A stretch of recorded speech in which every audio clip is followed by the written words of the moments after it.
চলতি বছরের 14 আগস্ট ওপার বাংলায় মুক্তি পেয়েছে বহু প্রতীক্ষিত টালিউড ছবি ধূমকেতু, যেখানে প্রায় এক দশক পর বড় পর্দায় একসঙ্গে ফিরেছেন দেব ও শুভশ্রী। মুক্তির পর থেকেই ছবিটি বাংলা সিনেমার ইতিহাসে রেকর্ড গড়ছে, কিন্তু এর মাঝেই জন্ম নিয়েছে নতুন বিতর্ক। এক সাক্ষাৎকারে দেবকে প্রশ্ন করা হয়, ধূমকেতু যদি 2025 সালে তৈরি হতো, শুভশ্রীকে কি তখনও নায়িকা হিসেবে নিতেন? জবাবে অভিনেতা বলেন, শুভশ্রী এখন 2 সন্তানের মা, তার মুখে আগের মতো ইনোসেন্স নেই, নিলে হয়তো পার্শ্ব চরিত্রে নিতাম।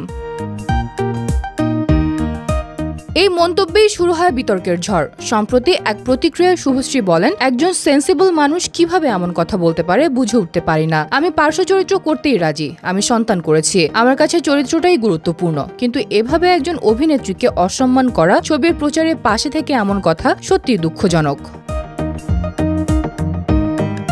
এই প্রসঙ্গে দেব শুভশ্রীকে আবার একসঙ্গে দেখা যাবে কিনা জানতে চাইলে নায়িকা কড়া সুরে বলেন, বাবা আমি এসব জানি না, মা হয়ে গেছি, মুখে আর সারল্য নেই।